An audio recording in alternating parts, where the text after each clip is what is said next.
नमस्कार. तसा 15व्या अध्यायाला प्रारंभ व्हायचा आहे. अगोदर 72 ओव्यांची प्रस्तावना आपल्याला अभ्यासायची. मागच्या वेळेस आपण असं पाहिलं, इतकी सुंदर मानसपूजा माऊलीने आपल्याला सांगितली की अंतःकरणामध्ये चौरंग आहे आणि त्या चौरंगावर सद्गुरूची पावलं आहेत. सगळ्या ओव्या डोळ्यासमोर आणल्या तर आपल्या लक्षात येईल, ओंजळीमध्ये ऐक्यतेची ओंजळ आहे आणि त्या ऐक्यतेच्या ओंजळीमध्ये इंद्रियांची फुलं आहेत. किती सरेंडर होणं आहे की भगवंताच्या पुढे, म्हणजे जे सद्गुरूंच्या पुढे असे सरळलं की सगळी इंद्रिय त्यांना जणू काही फुलं वाहतो तशी इंद्रिय त्यांना वाहून टाकलेली आहे. दुसरं, इतकी सद्गुरूंशी अनन्यता आहे की त्या अनन्यतेच्या पाण्याने सद्गुरूंना स्नान घातलेलं आहे. निष्ठेचा गंध लावलेला आहे. माऊलींची एक एक कल्पना ऐकली की आपण अचंबित होऊन जातो. इतकंच कशाला, सद्गुरूंवर एवढं प्रेम आहे की त्या प्रेमाचे वाळे आणि जोडवी पायात आहेत आणि अहंकाराचा धूप जाळला आहे. देह आणि प्राणाच्या खडावा पायात घातलेत. सगळं जे काही वर्णन आहे गेल्या 24 ओव्यांमध्ये आपण पाहिलेलं, ते खरोखरच आश्चर्यचकित करणार की सद्गुरूंबद्दल किती निष्ठा आहे. आणि आज आता त्याच्या पुढला भाग आपण पाहणार आहोत. ही जी 15व्या अध्यायाची सुरुवात, म्हणजे सुरुवात होण्यापूर्वी म्हणूया, ही जी एवढी प्रस्तावना दिली आहे त्याच्यात माऊलीला असं म्हणायचं की मला या सद्गुरूंमुळे हे अमृत प्राप्त झालेलं आहे. मी जे काही बोलणार आहे त्या माझ्या शब्दांना जी काही शक्ती प्राप्त झालेली आहे ती सद्गुरूंची शक्ती आहे. मी अज्ञानी आहे. माझ्या शब्दाला जे माधुर्य आलेलं आहे ते केवळ सद्गुरूंमुळे आलेलं आहे. गीतार्थ मराठीत सांगण्याचं फार मोठं काम भगवंत माझ्याकडून, सद्गुरू माझ्याकडून करून घेत आहेत आणि हे सगळं त्यांचं ऐश्वर्य आहे असं यात आता आज जे आपण उद्या पाहणार आहोत त्यावरून पण आपल्या लक्षात येईल की इतकी रुजुता, इतकी नम्रता माऊलींच्या शब्दातून दिसते. आज आपण 25व्या ओवीपासून सुरुवात करणार आहोत. पहा श्री नारायणे तया पांडवांचे उणे, कीजेची ना पुराणे विश्ववंद्य. पहिल्या 25व्या ओवीतच सांगतायत की पांडवांचं उणं म्हणजे पांडवांच्या काही दोषांना काय केलं भगवंतानी, कीजेनी ना पुराणे विश्ववंद्य. विश्ववंद्य पुराणाचं स्वरूप दिलं म्हणजे ते उणं काढलंच नाही, त्यांचं काही चुकतं आहे असं दाखवलंच नाही. जे काही त्यांचं न्यून आहे ते भगवंतानी पुरं केलं. खरंच आहे, भगवंत त्यांच्या सेवेला आलाय जणू काही. उष्ट्या पत्रावळी काय उचलतो आहे, घोड्याला खणारा काय करतो आहे, आता प्रत्यक्ष युद्धाच्या वेळेला सारथ्य काय करतो आहे. त्यामुळे भगवंत पांडवांचं जे काही उणं आहे, जी काही कमतरता आहे ती दूर करायलाच आलेलं आहे. महाभारतातले पुष्कळ प्रसंग पटकन डोळ्यासमोर येतात. मला एक छान प्रसंग की जेव्हा जेव्हा ही मंडळींना काहीतरी शपथा घेतात आणि त्या शपथा पूर्ण करताना जो काही प्रश्न निर्माण होतो तेव्हा बिचारा भगवंताला धावून यावं लागतं. आपल्याला आठवण करून देतं एका गोष्टीची की अर्जुनानी म्हणे त्याचं त्या आपल्या गांडीव धनुष्यावर अतिशय प्रेम आणि त्या गांडीव धनुष्याला कोणी जर बोल लावला, कोणी काही बोललं तर त्याचा शिरच्छेद करीन, वध करून टाकेन अशी प्रतिज्ञा. आता ही प्रतिज्ञा घेतल्यावर झालंच असं एकदा की धर्मराज युधिष्ठिरांनीच अर्जुनाला असं म्हटलं की काय झालं, तुझं गांडीव धनुष्य गेलं कुठे. आणि झालं, अर्जुनाचं चित्त विह झालं आणि म्हणाला की माझ्या गांडीव धनुष्याला जो कोणी बोलेल, माझी प्रतिज्ञाच आहे, त्याचा मी वध करेन. आता प्रत्यक्ष मोठ्या भावाचा वध करण्याची तिथे मुळी गोष्ट घडायला लागली. भगवंताला बिचारायला मध्ये पडावं लागलं. भगवंत म्हणाला तुला वधच करायचा आहे ना मोठ्या भावाचा, पण वध केला म्हणजे काही मारलंच पाहिजे असं नाही. मग काय करायचं, तर म्हणजे त्याला वाटेल तसं तू त्याला बोल लाव, त्याला असं काहीतरी बोल, अशी काहीतरी टीका कर की ते मृतवतच होईल त्याला. म्हणजे दुसऱ्याने कोणी आपल्यावर खोटे काही आरोप केले की आपल्याला जे काही होतं तसं तू कर, त्याची निंदा कर. मोठ्या भावाची तू निंदा कर म्हणजे ते मारल्यासारखंच आहे. अर्जुनापुढे प्रश्न होताच. त्यामुळे अर्जुनाला भगवंताने सांगितलेला मार्ग आवडला. म्हणायला हरकत नाही, प्रत्यक्षात काही मोठ्या भावाला ठार मारणं शक्य नाही आहे, त्यामुळे हे चालेल. म्हणून मग अर्जुनाने न भूतो न भविष्यती धर्मराज युधिष्ठिराच्या अपराधांची किंवा त्याच्या चुकींची पाडा वाचला आणि त्याची खूप निंदा केली. आता एवढ्यावर प्रकरण मिटलं नाही हो. ह्या अर्जुनाची दुसरी प्रतिज्ञा, माझ्या भावाला कोणी वाईट बोलेल तर त्याचा शिरच्छेद करेल. आणि झाली काष्ट गोळा करायला सुरुवात. आता हे काय करतोस? तर माझी प्रतिज्ञा आहे की धर्मराज युधिष्ठिर माझा मोठा भाऊ आहे, त्याला जो कोणी काही बोलेल त्याचा मी वध करीन. मीच बोललो आणि त्यामुळे मी आता काष्ट भक्षण करणार, म्हणजे अग्नीमध्ये प्रवेश करणार. पुन्हा बिचाऱ्या भगवंताला मध्ये पडावं लागलं. भगवंत म्हणाला की असं काही करण्याची आवश्यकता नाही. स्वतःला मारणं म्हणजे काय आहे? तर स्वतःची स्तुती कर. अशी तू स्वतःची स्तुती कर, स्वतःला मारल्यासारखंच आहे. मुद्दा काय? या भगवंताला ह्या पांडवांचं जिथे जिथे काही उणं दिसतं आहे ना, तिथे तिथे येऊन त्यांचे दोष झाकावे लागलेले आहेत. या 25व्या ओळीमध्ये भगवंतांनी हेच सांगितलं की पांडवांच्या दोषांना भगवंतांनी काय केलं? विश्वाला वंदनीय असणारी जी पुराणं आहेत त्या पुराणांचं स्वरूप दिलं.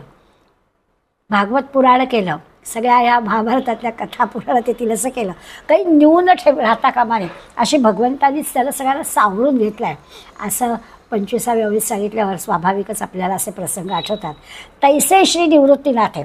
अगदी असं जसं भगवंतांनी श्रीकृष्णांनी पांडवांना सांभाळलं तसं निवृत्तीराजे अज्ञानपण हे माझे आणिले ओझे ज्ञानाची या. जसं भगवंतांनी ह्या पांडवांना सांभाळलं आहे तसं निवृत्तीनाथांनी माझ्या अज्ञानाला ज्ञानाच्या योग्यतेला आणलं. अगदी तसंच केलं. माझ्यातलं जे न्यून आहे, जी कमतरता आहे, जी उणीव आहे ती त्यांनी भासूनच दिली नाही. माझं सगळं न्यून त्यांनी कमी करून टाकलं आणि माझ्या अज्ञानाला पूर्णपणानं काढून त्या ज्ञानाच्या योग्यतेला आणलं. पर्याय असो. आता हे पुरे झालं. प्रेम रुळत असे बोलता के गुरुगौरव वर्णिता उन्मेषासे. आता म्हणतात की ठीक आहे, आता हे पुरे झालं, म्हणजे आता 15व्या अध्यायाच्या विषयाकडे आपण जाऊ. पण काय होतं, बोलायला लागलो ना की अशा त्या सद्गुरूंच्या प्रेमाची भरतीच येते. प्रेम रुळत असे बोलता, बोलायला लागलं की प्रेमाला भरती येते. आणि मग गुरुगौरव वर्णिता उन्मेषासे, मग गुरूंचा महिमा वर्णन करा. उन्मेष म्हणजे ज्ञान. खरं म्हणजे गुरूंचं वर्णन करायला मला ज्ञान कुठे आहे, पण लागलं बोलायला की बा असं होतं की त्या प्रेमाला भरती येते. तसं काही सद्गुरूंचं वर्णन करावं असा काही उन्मेष, असं काही ज्ञान माझ्याजवळ नाही, पण तरीही बोलायला लागलो की असं प्रेमाला भरती येते. इतकी नम्रता, इतकी रुजुता, इतकी शालीनता माऊलींच्या शब्दांमध्ये गुरूंविषयी आहे. आता नेण्याची पसाये तुम्हा संतांचे मी पाये, वोळगेल अभिप्राये श्री गीतेचे. श्रोत्यांना सुद्धा किती उच्च ह्याला आणून ठेवलेलं आहे. ते म्हणतात आता तेणेची पसाये. पसाय म्हणजे प्रसाद, पसायदान शब्द आहेच माहिती आपल्याला.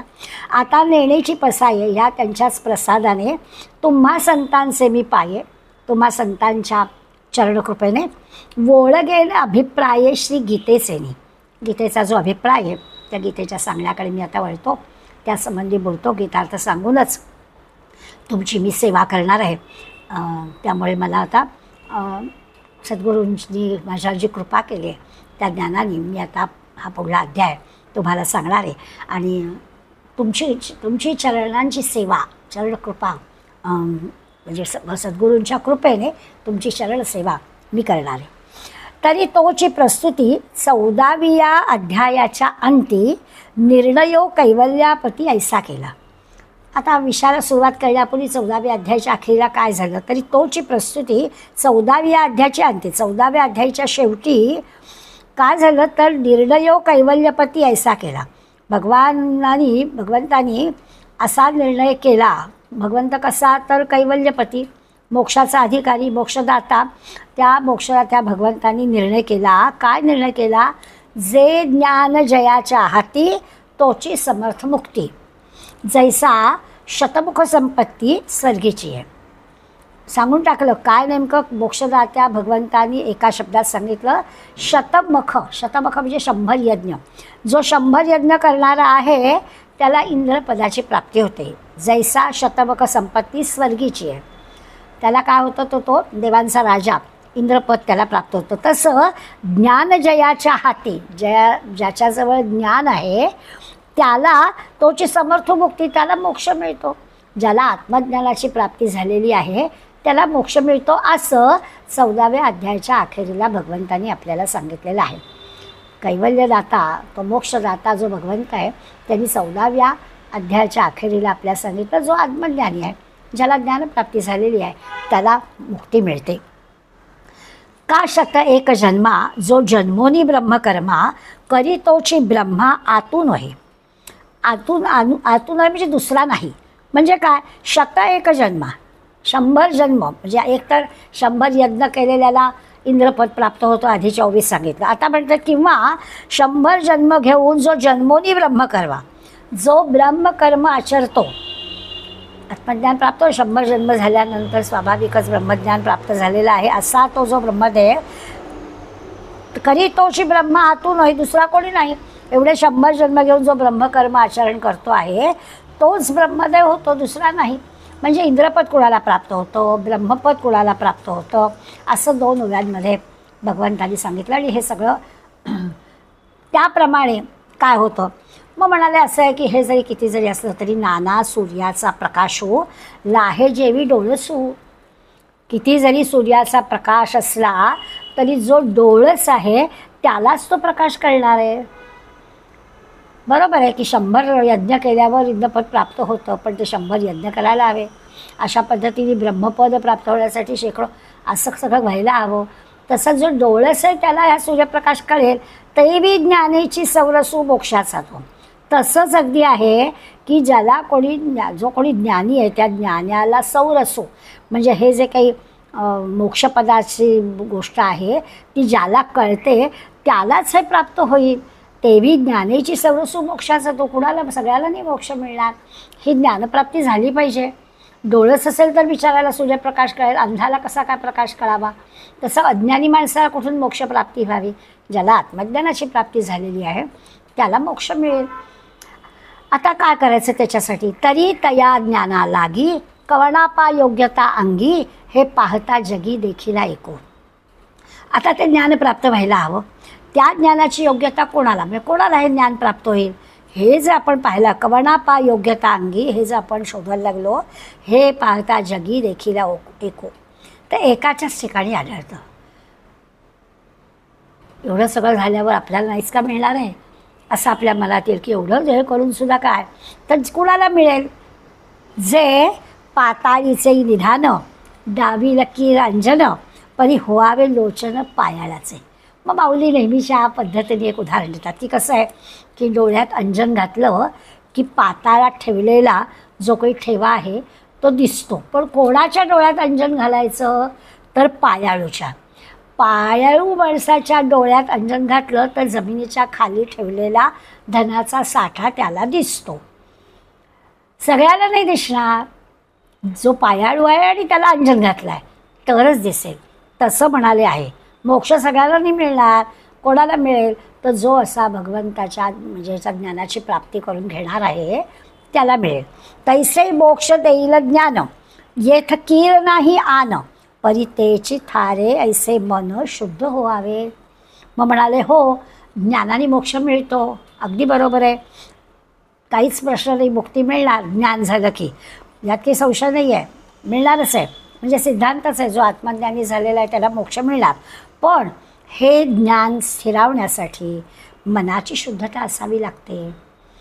अंजन डोळ्यात घातल्यावर जमिनीच्या खालचा ठेवा मिळणार आहे, पण तो पायाळू असला पाहिजे. तसं मन शुद्ध असलं पाहिजे.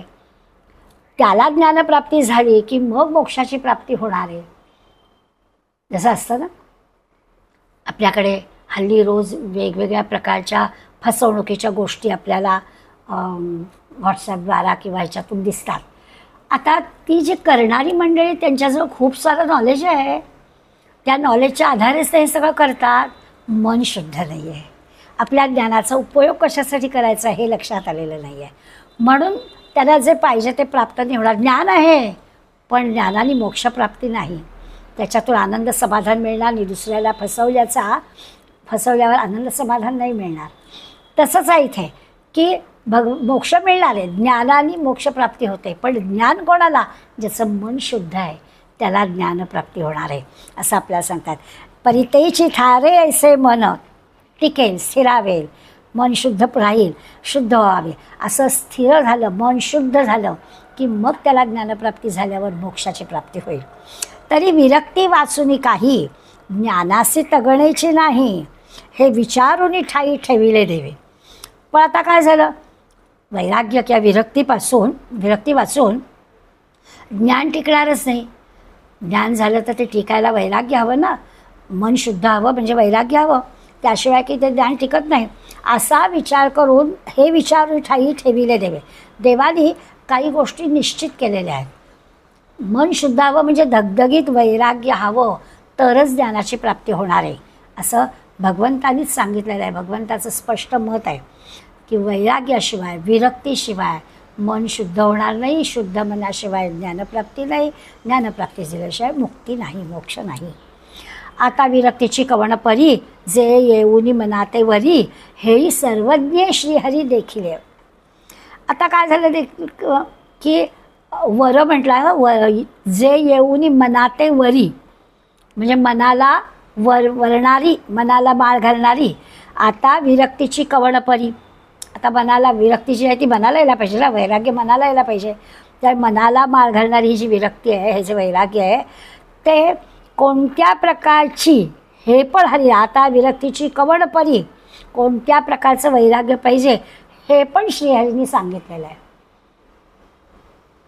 आपल्याकडे एक शब्द वापरतात ना, स्मशान वैराग्य, तसं नाही उपयोगाचं. ते नंतर येऊन काय, किंवा आता आपण नेहमी म्हणतो की आता आपल्या वयाला आपल्याला एक्झिबिशनला जावंसं वाटतं, हे काय आपलं वैराग्य नाही आहे. सगळं करून करून भागल्यावर कसं आलं आहे वैराग्य. म्हणून मनाला माळ घालणारी, मनाला वरणारी जी विरक्ती आहे ती कोणत्या प्रकारची आहे ते पण हरींनी सांगितलं आहे. ते जे आहे म्हणजे वैराग्य अंगी बाणावं, हेही त्या भगवंतानी बरोबर सांगून ठेवलेलं आहे. त्याला माहीत आहे असं सगळं करून करून भागल्यानंतर वैराग्य प्राप्त झालं आहे. या वैराग्याला काय अर्थ आहे. भोवताली सगळ्या गोष्टी आहेत पण तरी आपल्याला खायचं नाही आहे, असं ज्याला सहजपणाने करता येतं त्याच्या बाबतीत बोलायला हरकत नाही. नाही तर मोह झालाच, माझा हात गेलाच, जाऊ दे मी आत्ता थोडं खाते, त्यांचा आग्रह खूप झाला, किती कारणं आपण सांगतो. मग कसं काय ही विरक्ती, हे वैराग्य कसं. म्हणून ते सांगतात की आता विरक्तीची कवण परी, कुठल्या प्रकारची ही विरक्ती असायला हवी, हेही हरीनं, हेही सर्वज्ञ श्रीहरी. तो सर्वज्ञ आहे, तो तुम्हा आम्हाला चांगला जाणू नये. त्यामुळे त्या सर्वज्ञ असणाऱ्या श्रीहरीने हे पण सांगितलेलं आहे. जे विषय रांधिती रस सोये, जई जेवणारा ठाऊचे होय. जो जेवणारा आहे त्याला जर माहिती आहे की विषय रांधिली रस सोये, आपल्यासमोर जे ताट आलं आहे त्याच्यात विष आहे, असं जर जेवणाऱ्याला कळलं तरी तो ताटाची सांडुली जाये जयापरी, तर तो कसा काय जेवेल. दादांत त्याला जर कोणी सांगितलं येऊन की समोरच्या पदार्थांमध्ये विष आहे तर तो कसा खाईल, तो निघून जाईल. अन्न विषयुक्त आहे हे आधीच जेवणाऱ्याला कळलं तर त्याच्या पुढे ताट तो झिडकारून टाकेल, तो घेणार नाही. तैसे संसारा या समजता, जाणी जे जे अनित्यता, तई वैराग्य दवडिता पाठी लागे. इतकं चफकल उदाहरण दिलं आहे माऊलींनी. असं जर संसारातली अनित्यता आपल्याला कळली, या संसारातच राहायचं आहे, पण ही संसारातली अनित्यता जेव्हा ध्यानात येईल तेव्हा नको म्हटलं तरी वैराग्य पाठीस लागतं, हे कळलं पाहिजे. जे काही समोरच्या ताटामध्ये विष आहे म्हणून झिडकालं, तसं हे समोरचं सगळं जे काही दृश्य जग आहे हे दृश्य जग अनित्य आहे, संसार अनित्य आहे, हे कळल्यानंतर म्हणजे संसाराची क्षणभंगुरता जर समजली तरच जीवाला विरक्ती येते. पण आपण त्या संसारात रमतो, जे दिसतं आहे ते आपल्याला खरं वाटतं, त्यामुळे तो किती अनित्य आहे, क्षणभंगूर आहे वगैरे किती जरी आपल्याला सारखं सारखं सांगत असले तरी देखील त्या संसारात आपण रमतो. म्हणून ते सांगतात की जीवनात विरक्ती यायला हवी असेल तर ती संसाराची क्षणभंगुरता आपल्याला कळली पाहिजे. आता अनित्यत्व या कैसे, तेची वृक्षाकार मिशे, सांगी जत असे विश्वैशे पंचदशी. पंचदशी या पंचदशी म्हणजे 15वा. या 15व्या अध्यायात आता भगवंत आपल्याला हे सांगतोय, अनित्यत्व या ऐसे. हे संसाराचं जे अनित्यत्व म्हटलं आहे, मिथ्यत्व नाही आहे, अनित्यत्व आहे. नित्याने टिकणाऱ्या ह्या गोष्टी नाहीत. आज सुख मिळालं म्हणून ते कायम नाही. सारखं सारखं आपल्याला समर्थांच्या सुख म्हणत आहे, दुःख ठाकोणी आल्याची आठवण होते की आत्ता या क्षणाला जी गोष्ट सुखाची वाटते ती थोड्या कालानंतर दुःखाची वाटते, असं आपल्याला अनुभवतं. तर 15व्या अध्यायात हे जे अनित्यत्व आहे ते अनित्यत्व भगवंत आपल्याला एका रूपकाने सांगणार आहेत, वृक्षाच्या रूपकाने सांगणार आहेत. हा 15व्या अध्यायाचा विषय आहे. आता हे जे रूपक केलं आहे थोडं समजायला कठीण आहे. आता समजायला रूपक तशी समजायला कठीणच असतात, कारण माऊलींना त्या शब्दातून नेमकं जे अभिप्रेत आहे ते आपल्याला समजायला हवं. आणि म्हणून ते रूपक समजताना त्या प्रत्येक शब्दाचा अर्थ त्याला त्यांच्या कल्पनेची जोड मिळालेली असते ना. त्यामुळे ती त्यांची कल्पना त्यांनी जी शब्दबद्ध केली ती आपल्याला समजणं, त्यामुळे आपल्या डोळ्यापुढे हे असं ते सांगतील ते रूपक उभं राहिलं पाहिजे. त्यामुळे श्रोत्यांनी छान लक्ष द्यावं असं माऊली आपल्याला सांगणार की रूपक आहे, कठीण आहे, पण माऊली ते सांगतायत ते तुम्ही लक्षपूर्वक ऐका असं ते आपल्याला सांगणार आहेत. उपडिले कवतिके झाड येरी मोहरा ठाके, ते वेगे जैसे सुके तैसे हे नोहे. आता हे तर अगदी आपल्याला सहज कळेल की एखादं उपडिले म्हणजे असं उन्मळून पडलेलं झाड आहे. तर झाड आताच्या दिवसात आपण पाहतो की पावसाने वादळाने एखादा मोठा वृक्ष जुना झालेला असा उन्मळून पडतो. आता तो उन्मळून पडला की त्याचा जो वरचा भाग आहे, फांद्या आहेत, पानं आहेत, ते सगळं खाली पडतं आणि मूळ त्याचं वर येतं. बरोबर आहे. तर उन्मळून पडलेलं झाड जसं शेंडा खाली जातो आणि मूळ त्याचं वर येतं आणि मग काय होतं ते लवकर सुकून जातं. त्या मुळातून त्यांना जी शक्ती मिळत असते ती शक्ती देणं बंद होतं आणि त्यामुळे ते सगळं सुकून जातं. तसा हा वृक्ष नाही. उपडिले कवतिके झाड येरी मोहरा म्हणजे उलटं ठाके, ते वेगळे जैसे सुके. आता बुंदाच मुळी उखळून वरती आलेला आहे, त्याच्याकडून त्यांना काहीच अन्नरस मिळत नाही आहे, त्यामुळे ते सुकून जातं, पानं वाळून जातात, फांद्या सुकून जातात, असं सगळं घडतं. तसा हा वृक्ष नाही आहे. अगदी बरोबर आहे. हा तर नेहमी आपल्याला दिसणारी गोष्ट आहे की असं झाड पडलं की ते पटकन सुकून जातं. ह्या मात्र आपण ज्या 15व्या अध्यायातल्या वृक्षाचा विचार करणार आहोत हे मात्र झाड उफराट आहे. असंच आहे. विस्तार सगळा जो वरती असतो त्याच्याऐवजी तो खाली आहे. खाली उभी मुळतळी असं म्हटलेलं आहे, ते कळणारच आहे आपल्याला. पण याते एके परी रूपकाची या कुसरी सारी तसे वारी संसाराची. ते सांगतात मोठी कुसरी म्हणजे कुशलतेनं हे रूपक वापरलेलं आहे भगवंतानी, माऊलीनी. खरं भगवंतानीच, कारण 15व्या अध्यायात जे तेच माऊली सांगणार आहेत, त्यामुळे भगवंतानी जे रूपक वापरलेलं आहे त्यांनी काय केलं आहे, याते एके परी रूपकाची या कुसरी, या वृक्षाचं रूपक कौशल्याने वापरून भगवंतानी जीवाची येरझार चुकवली आहे. सारी तसे वारी संसाराची. हे रूपक जर आपण नीट लक्षात घेतलं तर आपली येरझार संपणार आहे. येणं जाणं जन्ममृत्यूच्या चक्रातून आपली सुटका होणार आहे.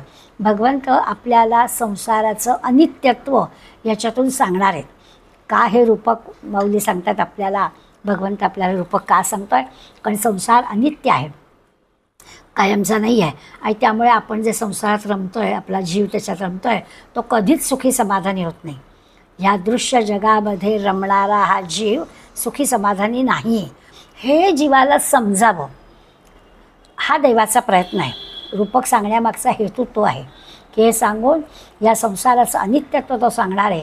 आणि हे जे की दिसतं आहे या दिसण्यामध्ये सुखसमाधान नाही, मग सुखसमाधान कशात आहे हे पण भगवंत सांगणार आहे. हा त्याचा हे रूपक सांगण्यामागचा खरा हेतू आहे. करोनी संसार वावो स्वरूपी अहंते ठावो, होवावया अध्यावो 15वा. हा ते म्हणतात संसार वावो, हे तर आहेच, संसारातलं मिथ्यत्व दाखवायचंच आहे. आणि स्वरूप स्थिती भगवान म्हणजे खरी आपली स्थिती काय आहे, आपली खरी ओळख काय आहे. सारखं आपण अहम ब्रह्मास्मी, मी ब्रह्म आहे, ही जी स्वरूप स्थिती आहे ती आपल्याला प्राप्त व्हावी. होवावा अभ्यावो 15वा, म्हणून हा 15वा अध्याय आहे. दोन गोष्टी आपल्याला या रूपकातून, या 15व्या अध्यायाच्या रूपकातून आपल्याला भगवंत सांगणार आहे. एक तर संसार मिथ्या आहे, अनित्य आहे. मिथ्या याचा अर्थ खोटा असा नाही आहे, अनित्य आहे. आणि त्यामुळे कधी आपल्याला तो खरा वाटतो ना, म्हणून ते अनित्य नाही, नेहमीचा नाही आहे. क्षणभर आपल्याला तो वाटेल सुख देणारा आहे असं, पण ते सुख कायमचं नाही आहे. पुढे त्याचा म्हणजे काही काळ खरा वाटेल, काही काळ त्रासदायक वाटेल, असं त्याचं होईल. त्यामुळे तो अनित्य आहे. आणि जीवाला असं भासेल की सुख ह्याच्यात आहे असं, परंतु ते काही सुख नाही, त्याचं पर्यवसान दुःखात होईल. असं सगळं या मिथ्या असणाऱ्या संसारामधून आपण अनुभव घेतो. हे सगळं साधकांच्या मनावर ठसावं, साधकांना पटावं म्हणून हा 15वा अध्याय. विवेक वैराग्याचा त्यांना लाभ व्हावा, हे वैराग्य त्यांनी धारण करावं. अशाश्वत असणाऱ्या, अनित्य असणाऱ्या या संसारातून सुखसमाधान प्राप्त होणार नाही हे पटवावं, हा देवाचा खरा हेतू आहे. म्हणजे खरंच आहे, पुनरपि जननम पुनरपि मरणम पुनरपि जननी जठरे शयनम, हे जे काही चक्र चाललेलं आहे ते पुन्हा येणं जाणं बंद व्हायला हवं असेल, तर त्या येळझारा संपायला हव्या असेल, तर विवेकाने वैराग्याचा विचार करायला हवा. आणि त्या जीवाला जे या अनित्य असलेल्या जगामध्ये दुःख सोसावं लागतं आहे, त्या दुःखातून त्याची मुक्ती व्हावी, ते दुःख संपावं, असा खरा देवाचा हेतू आहे हे सांगण्यामागचा. सगळं आपल्याला म्हटलं तर पटणारी गोष्ट आहे की खरंच आहे, हा संसार सगळा क्षणभंगूर आहे. एक तर हा सगळा संसार द्वैतावर उभा आहे. जे काही दुःख आपण म्हणतो या संसारामध्ये आपल्या वाट्याला येतं ते सगळं द्वैत आहे म्हणून येतं. आणि म्हणून आपण आधीच्या 24 ओव्यांमध्ये माऊलीने जे आपल्याला सद्गुरू आणि स्वतः निवृत्तीनाथ आणि माऊली यांचं जे काही नातं सांगितलं की अनन्य भावाने, तसं हे ऐक्य निर्माण झालं, हे द्वैत संपलं की मग आपल्याला खऱ्या अर्थाने ओळख होणार आहे, आपल्यालाच ओळख होणार आहे. अशी आपल्याला ओळख झाली की मग खऱ्या अर्थाने हे दृश्य जगावरचं प्रेम आपलं कमी होईल. मग वैराग्य काय, मुक्ती काय, मोक्ष काय याचा अर्थ आपल्याला कळेल. माऊली छान नेहमी उदाहरण देतात की समजा एखादा राजा आहे. आता राजा आहे त्यामुळे ऐश्वर्य सगळं आहेच त्याच्याजवळ, पण समजा त्या राजाला स्वप्न पडलं आणि स्वप्नामध्ये त्याला असं वाटलं की आपण भिकारी आहोत. माऊलींचीच कल्पना. त्यामुळे राजा आहे, राजा आहे म्हणजे ऐश्वर्य आहे, आणि ऐश्वर्य संपन्न असणाऱ्या राजाला स्वप्नामध्ये आपण भिकारी असं स्वप्न पडलं आणि तो आपला भीक मागायला थिंडतोय. तसं आपलं आहे, तशातला आपला प्रकार आहे. आपण स्वतः जेव्हा आपल्या अंतरंगातल्या ईश्वराशी ओळख होतो तेव्हा आपण सुखरूप आनंदरूप असतो. भगवंताशी आपली ओळख झाली, आत असणाऱ्या भगवंताशी ओळख झाली की तो अक्षय ठेवा आहे आपल्याजवळचा, कधीही नाहीसा न होणार आहे. बाकीचं सगळं दृश्य जगातल्या गोष्टी आहेत त्या अनित्य आहेत, पण अंतरंगामध्ये असणारं ईश्वर तो मात्र शाश्वत आहे, आनंदरूप आहे. त्याची एकदा ओळख झाली, पण का होतं ते कळलं असलं तरी आपण आपल्या भ्रमात असतो.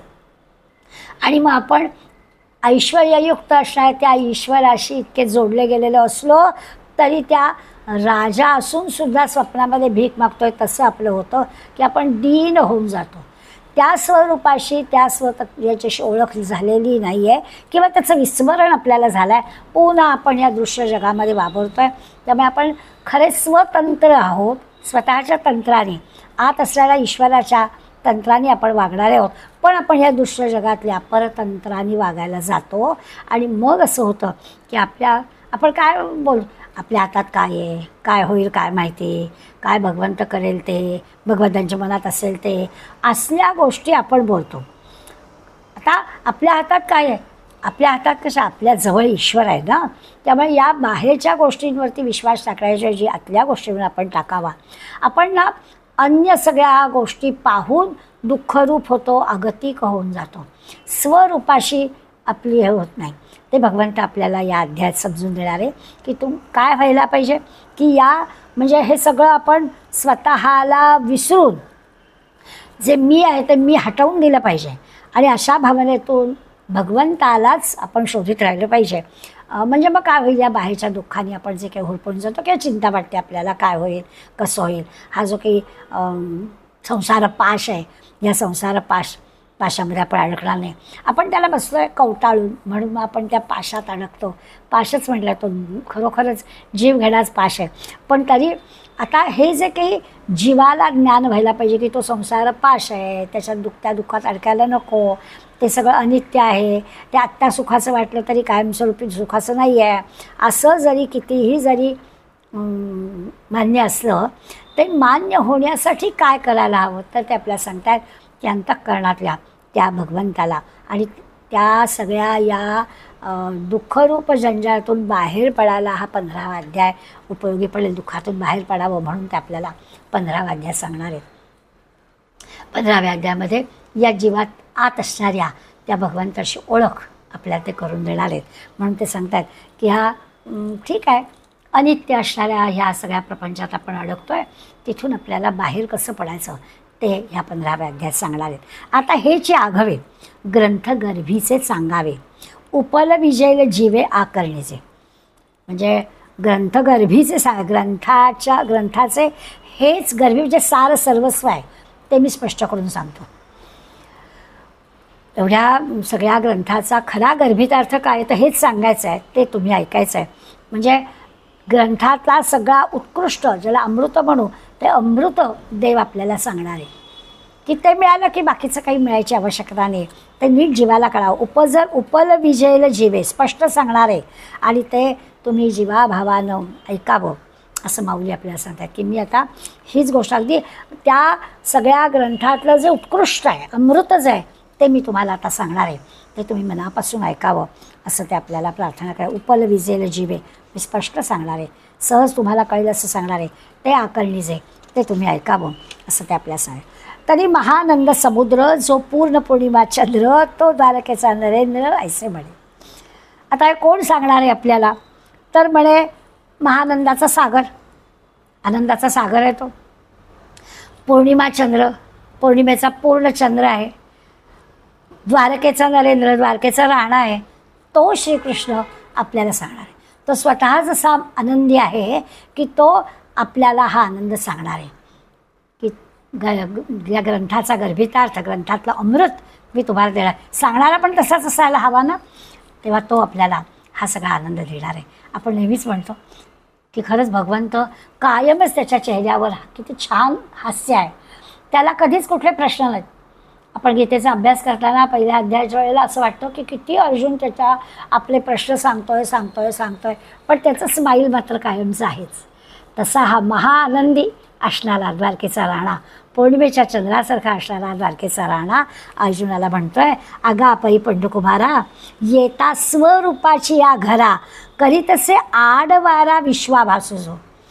अर्जुना काय झालं माहिती का, स्वरूपस्थितीच्या प्राप्तीला तुला जी स्वरूपस्थिती प्राप्त करून देतोय मी, त्याच्या आड वाटेला म्हणजे ते तुला स्वरूप मिळू नये असं आड काहीतरी येत आहे. काय आड येत आहे, खरी मी तुला स्वरूपस्थिती सांगतोय, ती स्वरूपस्थिती तुला प्राप्त पण होणार आहे, पण त्याच्या आड काहीतरी एक गोष्ट आहे. कुठली, करीतसे आडवारा विश्वाभासू, हे दृश्य जग आड येत आहे. किती सोप्या शब्दात सांगितलं ना. आपलं पण तसंच आहे. आपल्याला पण अर्जुनासारखंच होतं आहे की आपल्याला कळतं आहे स्वरूप काय आहे ते, पण त्या स्वरूप कळता काहीतरी दृश्य जगातल्या गोष्टी येतात आणि तो जो रस्ता आहे स्वरूपस्थितीचा त्याची वाट अडवतात. इथे पण भगवंतांनी अर्जुनाला ते सांगितले की अर्जुना, स्वरूपस्थितीच्या प्राप्तीला अडवणारा, प्रतिबंध करणारा एक येतोय, तो काय आहे, विश्वाभास, दृश्य जग आड येत आहे. तुला तुझं कर्तव्य करायचं आहे अर्जुना, पण तुला ह्या विश्वामधल्या गोष्टी आड येत आहेत. तुला तुझे नातेवाईक दिसत आहेत, तुला तुझं सगळं आपण काहीतरी चुकीचं करतो असं वाटतं आहे, नकोच मला राज्य, नकोच मला काही असं तुला भासतं आहे, हे सगळं होतं आहे. दृश्य जगातल्या गोष्टी तुझ्या आड येत आहेत असं ते सांगत आहे. तो हा जगडंबरू नोहे येथ संसारू, हा जाणीजे महातरू ठावला असे. आता हे दृश्य जग जे आड येत आहे ना, आपल्या स्वरूपस्थितीच्या आड येणारं हे दृश्य जग आहे, हे कसं आहे, जगडव्याळ आहे, प्रचंड आहे. तो हा जगडंबरू, जगडव्याळ असा हा संसार आहे. म्हणजे आपल्याला ज्या आता अध्यायाचा अभ्यास करायचा आहे ते सांगतात आपल्याला की तो फोफावलेला महावृक्ष आहे, अशी कल्पना कर. आड येणारं हे जे दृश्य जग आहे ते प्रचंड जगडव्याळ आहे. त्याच्या पलीकडे असणारं जे की स्वरूप आहे ते आपल्याला मिळत नाही, ते दिसत नाही आहे, कारण हा जगडव्याळ संसार आपल्या आड येतो आहे. खरं आहे, सारखं मी ब्रह्म आहे, मीच सर्वस्व आहे, मीच विश्व आहे, भगवंतांनी सारखं सांगितलं आहे की नाही. 14व्या अध्यायापर्यंत भगवंतांनी स्वतःचं वर्णन करता सांगितलं की हो मीच आहे.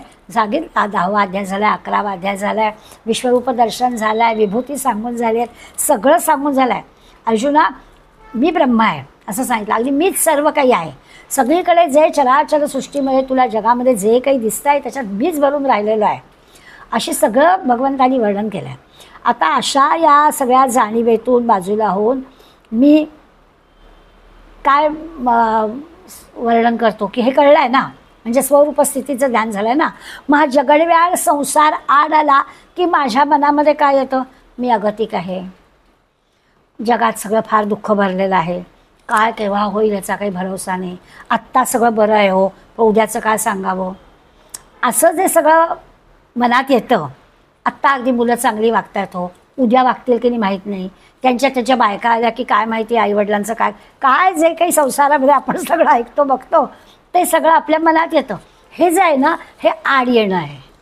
जगडव्याळ असं सगळं हे दृश्य जग आपल्या आड येतं, स्वरूपस्थिती पलीकडे राहते आणि ह्या जगडव्याळ गोष्ट दुखणी खुपणी, मग त्याला किती पैसा लागेल माहिती नाही, किती किती प्रश्न असतात.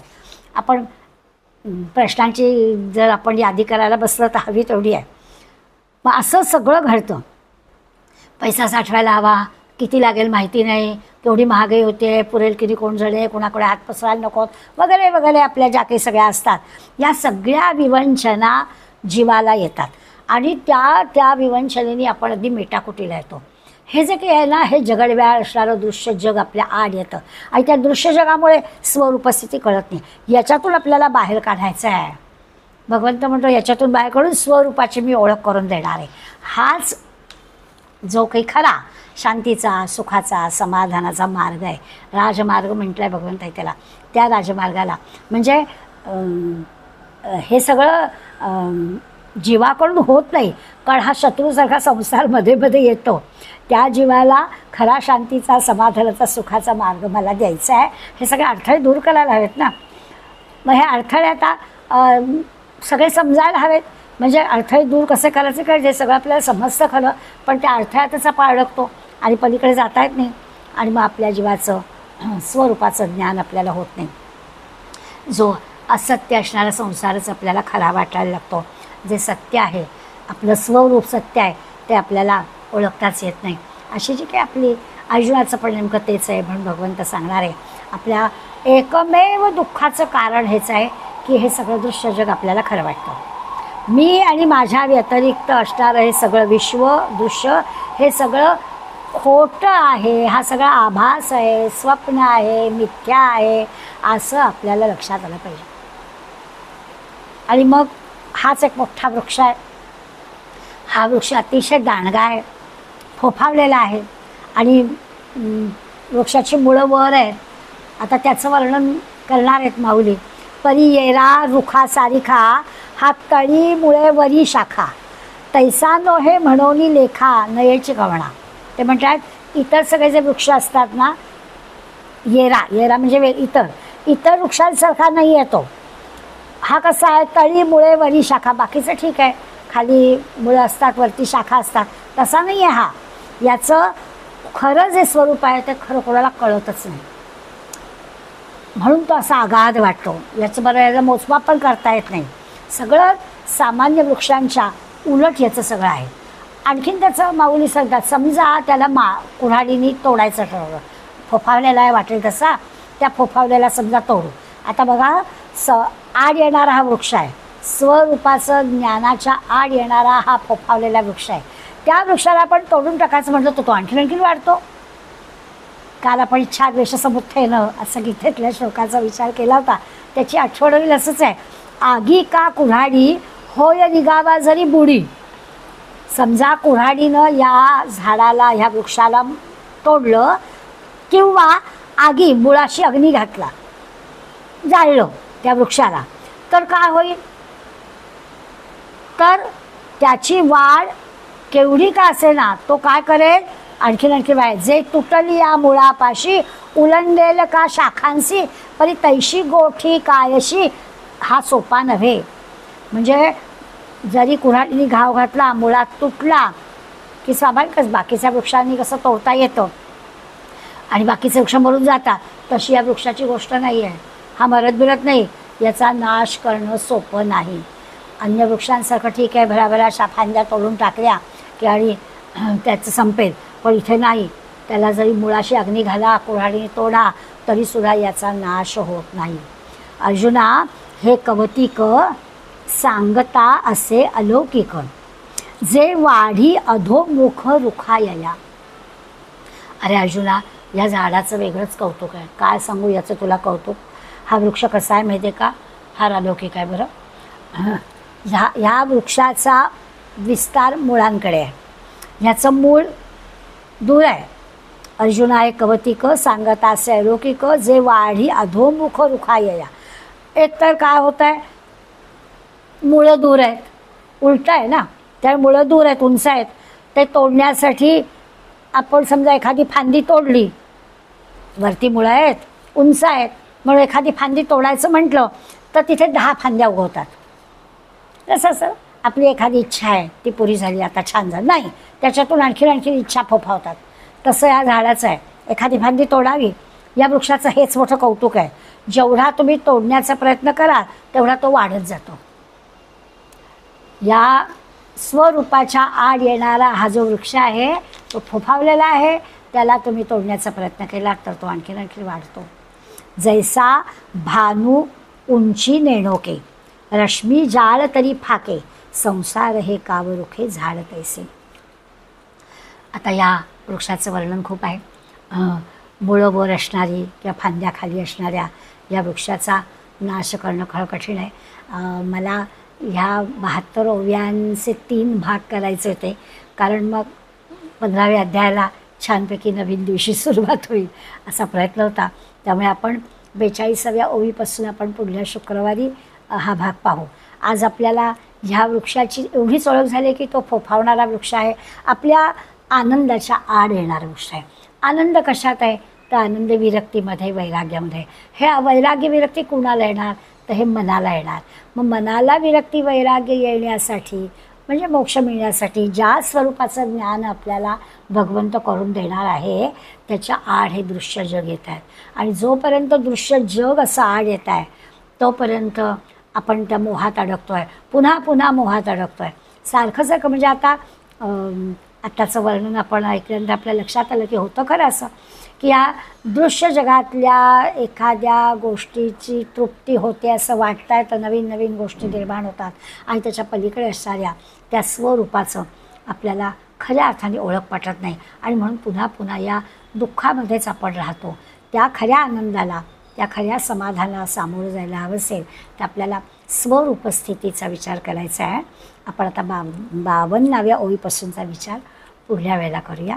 आज आपण इथेच थांबूया. धन्यवाद.